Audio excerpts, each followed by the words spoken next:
Hello दोस्तों, कैसे हैं आप लोग। दोस्तों, आप सभी का हमारे यूट्यूब चैनल रोजगार विद अंकुश शर्मा में बहुत बहुत स्वागत है। दोस्तों, आज का जो हमारा टॉपिक है वीडियो का, उस टॉपिक का नाम है what will happen to current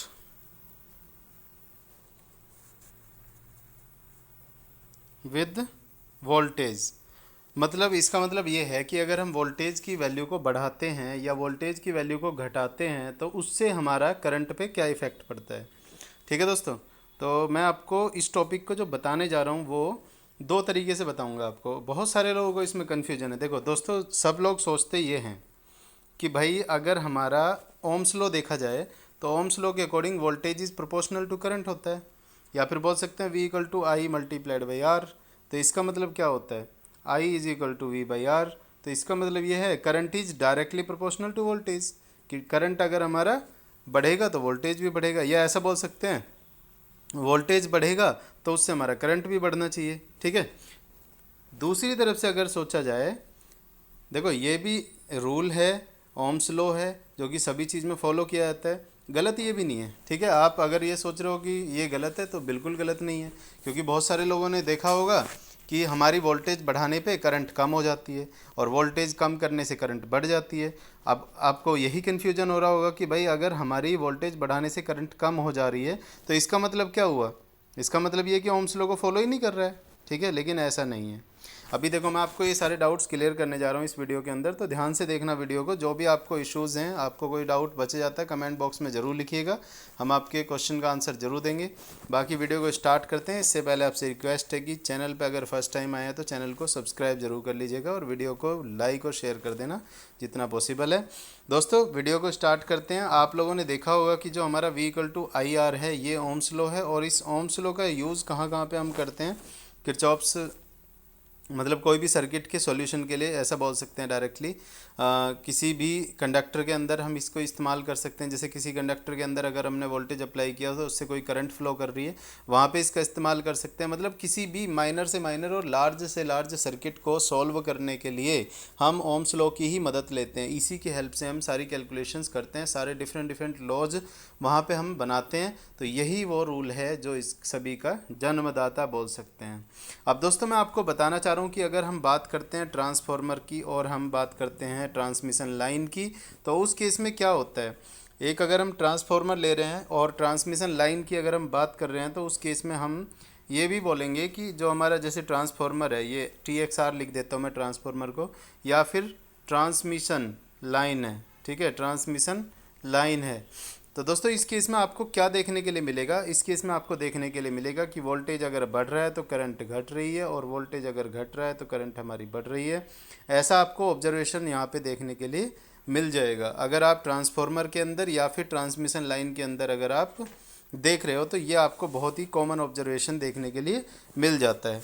अब दोस्तों, ऐसा क्यों होता है। ऐसा इसलिए होता है क्योंकि जो हमारा ट्रांसफार्मर है, ट्रांसफार्मर की जो डेफिनेशन है वो ये है कि transformer is a static device. Static मतलब कि कोई रोटेशनल पार्ट नहीं होता उसके अंदर, which is used to transform a voltage level from one level to another level. ठीक है, मतलब वोल्टेज को एक लेवल से दूसरे लेवल में ट्रांसफॉर्म करता है। वो ट्रांसफॉर्म मतलब जैसे कि आपने देखा होगा स्टेप अप जो ट्रांसफार्मर है वो क्या करता है, वोल्टेज के लेवल को बढ़ा देता है।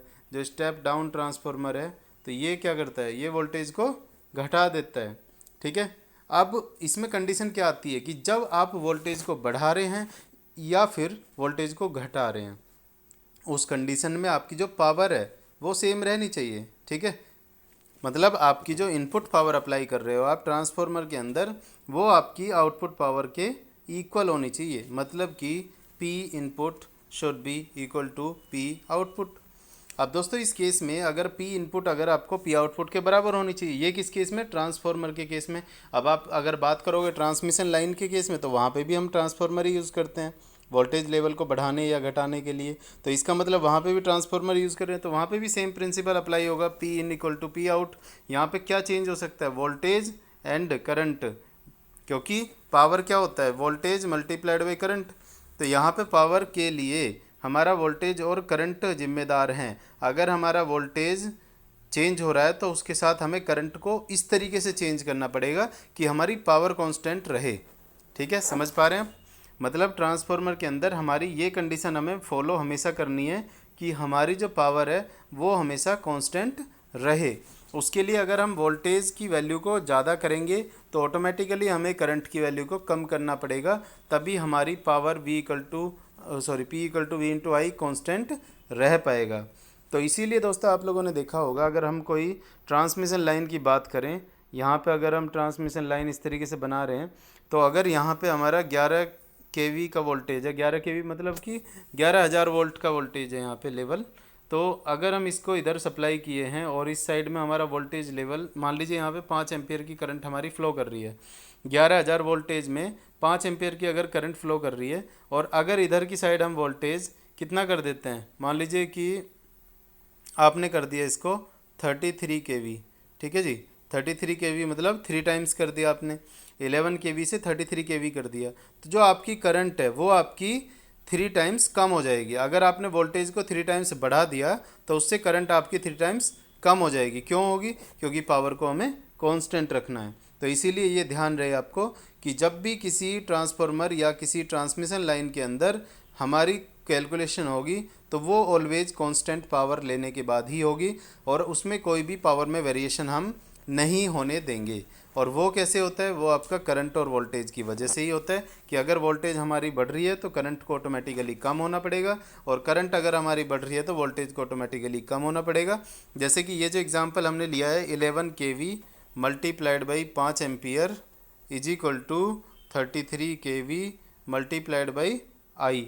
तो अब यहाँ से आई कैसे निकलेगा? 11 से 3 टाइम्स हो गए और आई इक्वल टू आ गया आपका 5/3 एम्पियर्स। ठीक है, तो इस तरीके से यहाँ से आपका कैलकुलेशन हो जाएगा। आई जो करंट होगी वो हमारी 5/3 एम्पियर यहाँ से कैलकुलेट होके आ जाएगी। ठीक है दोस्तों, तो आपको समझ में आया ये क्या होता है एक्चुअल में, कि जो ओम्स लॉ है वो आपका इसमें काम नहीं करता है। ठीक है, आप अगर बात कर रहे हैं ट्रांसफार्मर के लिए, क्योंकि ट्रांसफार्मर क्या है? एक कांस्टेंट पावर डिवाइस है। ठीक है, इसके अंदर पावर ट्रांसफॉर्म नहीं होती, इसके अंदर वोल्टेज ट्रांसफॉर्म होता है, इसके अंदर करंट ट्रांसफॉर्म हो सकता है, लेकिन power will always be constant. तो इसीलिए यहाँ पे हम उसका बात नहीं करेंगे। ठीक है, बाकी जो सर्किट्स के अंदर है वहाँ पे हम उसकी बात ज़रूर करते हैं, जैसे हमारा सीरीज सर्किट हो गया, पैरेलल सर्किट हो गया, वहाँ पे हाँ बिल्कुल डिपेंड करता है, आपका वोल्टेज से ही करंट हमारी चेंज हो जाती है। अगर वोल्टेज बढ़ रहा है वहाँ पे तो करंट भी हमारी बढ़ जाती है। और यहाँ पे क्या है, ट्रांसमिशन लाइन या ट्रांसफार्मर का जहाँ भी इस्तेमाल हो रहा है वहाँ पे आपके कांस्टेंट पावर रखने की वजह से करंट और वोल्टेज में वेरिएशन किया जाता है क्या? ऑटोमेटिकली ट्रांसफार्मर ही कर देता है। ठीक है, तो आपके डाउट मुझे लगता है क्लियर हो गए होंगे। अभी भी कोई डाउट बच जाता है तो आप कमेंट बॉक्स में लिख सकते हैं। बाकी दोस्तों हमारे चैनल को सब्सक्राइब जरूर कर लीजिए। मिलते हैं नेक्स्ट वीडियो में। Thank you for watching.